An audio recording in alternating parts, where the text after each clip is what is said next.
Welcome to the Tabs Map Creator tutorial. In today's video, I'm going to be showing you how to work with the new map creator. We're going to be covering all the new tools as well as how to make a map, and hopefully by the end of it, you'll be able to understand everything you need to know in order to make epic maps. So first, let's start with this page right here. This button allows you to create a map, and this button allows you to upload a map to the workshop. Down here, you can view all the maps that you've made, as well as click on them and further edit them if you desire. So we're going to be creating a brand new map. So let's go into the create new map page, and on this page you're going to be able to see all the different visual themes that are available for you to choose from. Now don't worry, if you choose something that you don't like, you can always change this at a later time. Down here at the bottom you have the templates. You have a map that's already pretty much made, and you can go in and edit it. You've got a large map that's got a base foundation, you've got a small map, and then you also have a blank map. So let's just choose a Renaissance theme to start with. We're going to create a large map, and then up here in the top left-hand corner before we begin, let me just show you a couple of things. We've got Z, which is undo. We've got Y, which is redo. We've got the start menu going back, and then we also have the ability to save here. And now it's probably important to note that you should be saving your map so you don't lose anything as you're going through and editing it. And then also under map settings, you can kind of see we've got water height, which you can adjust that higher and lower. We've got different weather options like rain, snow, wind. Then also, like I said, you can change the different visual themes if you want to at a later date. Like I really like the dynasty theme. I'm not too sold on the sand, but I do like the water. The other thing that we have is at the top left hand corner we have play, and if you click the play button or hit P, it would actually load your map up, and then you can place units down and you can test your map out as you're building it. And then to go back, you just hit the map creator in the top right hand corner. Now, a couple things to note right away is that the map creator does utilize a lot of key bindings, and so it's important to know them and what they do right off the bat. For example, space goes up, control goes down. Shift can allow you to help click and select multiple things, which we'll talk about a little bit later. Let's briefly talk about the different tools that we have available. We have 1, 2, 3, 4, and B. 1 is your placement tool. So it basically allows you to place things down like that right there. We have the ability to also hit B, which will open up an entire props and decoration menu. And in here we have all kinds of different things that we can select from. And if you click on each individual thing, they have the main things, the templates. They've got the smaller things like roots and things like that. We've got cliffs and different parts that are like good for decorating your map. We've got different props for decorations as well. Then we also have tools which are triggers, and you can basically make things occur, which is pretty awesome.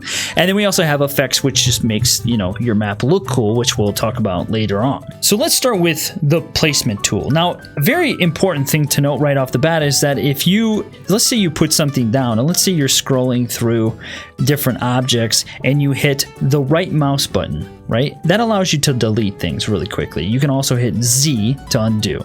But let's say you hit the right mouse button to delete something, and then you're like, wait, I can't place anything down. You get this error that says grab an object. Just hit E and you'll go back to the build menu. So let's open up our props and decoration menu, and let's just go ahead and what should I choose here? Maybe we can do some rock faces or something like that. Let's do tribal cliffs, okay?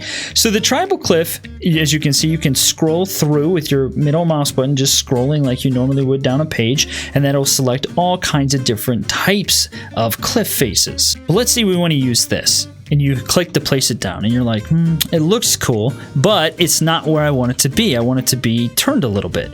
Well, you can hit Q and E to rotate your object. And so you can take this and you can put this right along the edge, and you can actually pretty much clip this to the edge, which we'll talk about here in a second. But another important thing about this is if you hit right mouse button, like I said, you can click and drag to move it around. You can also hit Q and E to edit it further, or you can just delete it. Another cool thing is that you can hit Shift and you can actually scale the size of this cliff by making it larger or smaller. You can get it pretty big actually. Something that's very useful to know, like I said earlier, is that this is very reliant upon your key bindings, but it's important to know what the key bindings do. So you can kind of see, like, if you hover, if I'm like kind of hovering over, and if I put it down in a certain spot, it'll actually make it like almost hover above the terrain. Well, you can actually change this. And the way to change this and make it so it actually fits well on the ground is by hitting V.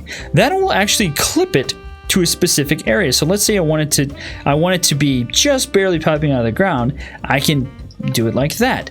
Then I can also make it go even lower, which this will actually allow you to have some pretty cool different looking effects. It's kind of almost created a little walkway pathway, and things should find up that. And if you want to test, you can just come in and hit P, and I think if I did it correctly, yes it did, you can see that they're going to pathfind their way up this little tiny walkway. So this is cool to know because you can actually do this with all kinds of different things. Building parts, landscape parts, you can, the designs are endless. Here is a house. Now let's say that I wanted to make an entire town very quickly. Now I could place each individual building down and change the direction of it as time goes on, or I can hit number 2, which is the utility tool. The utility tool is extremely helpful. The utility tool allows you to click on an object and drag it out, and you can make a whole bunch of replicas of that specific thing. And if you hit Q, you actually shrink the spacing, and if you hit E, you'll actually further the spacing out, and so you can actually make a whole bunch of houses. Just left click to place them down. Now you can also hit the other option on the tool menu and click on each individual house, and you'll select all of them. Then by selecting all of them, you can move them all. So you can click on each individual thing or just kind of paint essentially on it. And then once you have them all selected, if you hit V, you can see you now have the ability to click and drag them around. And if you hit Q and E, you can rotate them. And so you can literally make an entire town extremely quickly. Now the third tool is probably the tool that you're going to be working with the most. This is the Sculpt tool. And the Sculpt tool literally just lets you paint on the map however you want. But there is specific things that you need to do in order to make things happen maybe the way that you want to, because there are certain limitations. Left click will place, right click will delete, and you can even carve out a little section, and your middle mouse button will actually smooth the terrain out. So you can get some nice little beach fronts, or you can smooth out your terrain so it's not all super bumpy. Scrolling with your middle mouse button allows you to select different types of sculpting. So for example, this one right here. But let's say that you wanted this to be a little bit more specific, or you wanted something to be developed a little bit slower or smoother. Well, if you hit R, you have the ability to actually change the rotation of the object of the sculpting tool. You have the ability to kind of smooth it out or make it rockier. You have the ability to shrink the size of it or grow it. And then you can also, by changing this bottom one, it actually will develop even smoother and slower than it would originally. So like for example, if we hit R, we scroll that up, you can see it just places it all down at one time. And so you can really be specific with how you're sculpting your map. Now let's say that we have this object right here, but we want to be able to easily kind of work around it. You'll see as you kind of go up over it, it climbs it like you would normally expect it to do. But you can actually make this pass right through it, so you can make a smooth path through something. So for example, if we hit E, this allows us to go right through it. So instead of climbing up over it, we now have the ability to move right through it. And if we hit V, it'll clip it to the ground and keep a consistent height the entire time. If we take V off, we can kind of control how we want this to look. So for example, let's say that I wanted to make a nice little cave area.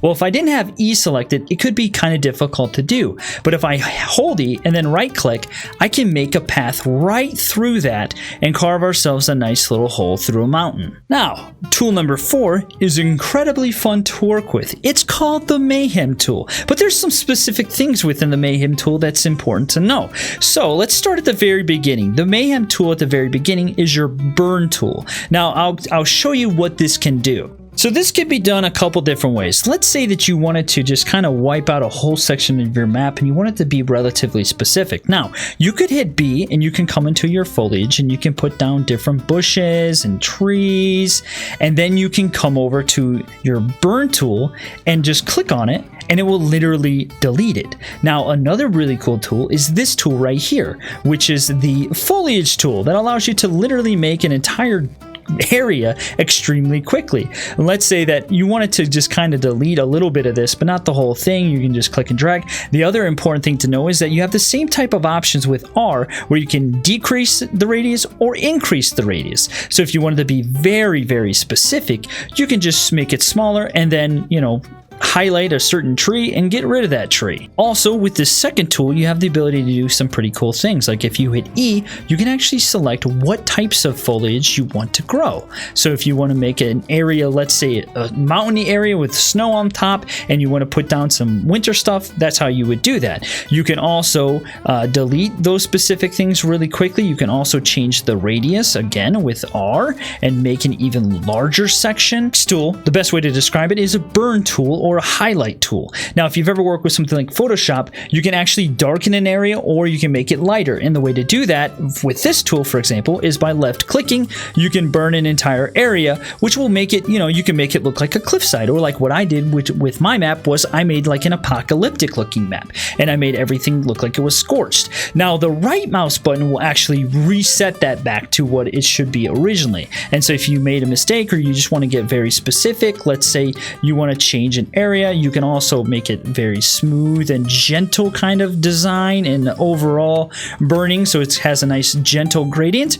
Or what you can do is you can middle mouse button, and by middle mouse button you can highlight an area. So here's your burn for example, and there's your highlight. The next tool is a lightning bolt, and the lightning bolt literally allows you to strike an area and cause a big little or little hole or a big hole. And so right mouse button allows you to basically charge up a shot, as you can see, and then destroy a massive chunk of area.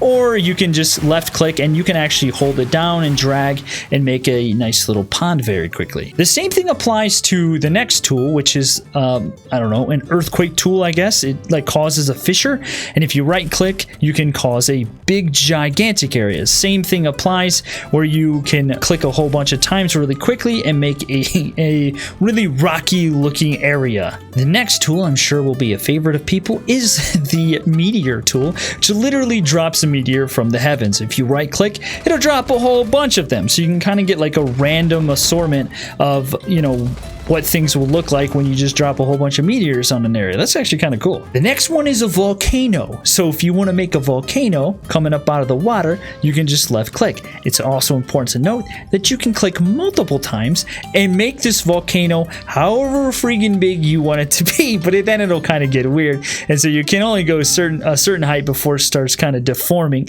And then if you wanted to make this more look like a volcano, obviously you can go into your sculpting tool and sculpt away the sign. The next tool is rain. And that actually allows you to smooth an area out. And so you can either use a smooth tool or you can use this, but I think the rain actually will make it even smoother than what the smooth tool will actually do. And it kind of gives you a pretty cool look too. So you can see I kind of rained this area quite a bit, and I made almost like a cylindrical looking shape for this mountainside. The next tool is the balloon tool, and it lets you move an object out of the way. It's just a different way to delete something. You don't have to do that. You can use something else, but it's pretty entertaining to watch. Same thing with this one, is kind of a move tool where it can suck everything together or spread it all out. It's like a magnet. The next tool is the sun tool, and the sun tool is pretty cool. You can get some really cool effects with this. If you hit R and then you click and drag the slider, you can make it brighter or darker. You can also make it give it kind of like a burning look or a very dull look, and so you can kind of get specific with that. And then the other thing is, if you click with your left mouse button and then drag it around, you can change the time of day, and you can make it completely night as well, and so you could have a night map. The next area that's really cool to talk about is the tool area. This allows you to have a dispenser where it shoots out a bomb or arrows or cannons, or it can spawn in a tornado or a meteor, and you can trigger them by these various things down here called triggers. So if you click on trigger, basically this will happen if something passes over this trigger, then an event will occur. Then we have the repeater, which will literally just repeat the thing over and over again. You can kind of see it's a time-based type of thing. And then you can also make a sequencer, which will allow you to trigger things at different times. Let's take a trigger, for example, and let's just make it pretty big. Now, if we go back over into B, and let's say we wanted to spawn in meteors, we can click the meteor spawn and we can place these down wherever we want the meteors to kind of randomly fall. Now, I'll just tell you, meteors already randomly fall, and so this is kind of unnecessary to do. But if we click on the tool here, hover over it, and we hit R, we can actually link this. If we click on it, and we can actually link it to these different things. And if we hit Shift, we can actually link it to multiple things. And so let's go ahead and do that like that. Now, if anything passes over that trigger, we'll have some meteors rain down. Now, they won't show up when you go in to play it to test it out, but if you have them come over the area where the trigger is, you can see that here come our meteors. And so you can make some pretty cool things happen with the various different triggers and repeaters and sequencers and then the dispensers. The next area is the visual effects area. And this is really cool because this will allow you to actually make some really cool things happen. So for example, let's say that you really want, actually, I think the fire vortex, does it work? I think one of them is bugged out, but you can make it look like it's literally spewing out fire coming out of your volcano a little bit more than what it already kind of does. You can also go ahead and just click around the map with like a fire effect, and you can have fire going off in different areas. You can also obviously change the size of that fire, and so if you want it to be bigger, and you can just kind of click and drag around. Now obviously you can see I didn't hit V, so it's just hovering in the air there,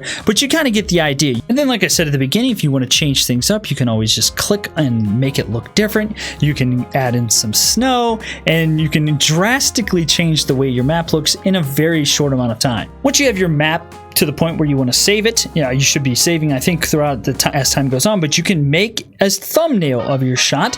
And so let's say you want to make this shot be your thumbnail. There's your thumbnail. You can enter your map name, test map, and then you can click save. Now this will show up under your list of recent maps in the menu. So down here you can see test map, end of world. So if I click end of world, here's my map right here that I made earlier in the day. And I can go ahead, I haven't uploaded this to the workshop yet, and so let's go ahead and let's upload this to the workshop now.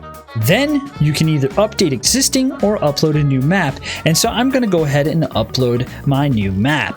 Click upload and you're good to go. And that's it for today's video. I hope you guys enjoyed watching this video. Let me know in the comment section below if you've made a map already, and then also like, comment, subscribe, all the good stuff. And I'll see you guys in the next one.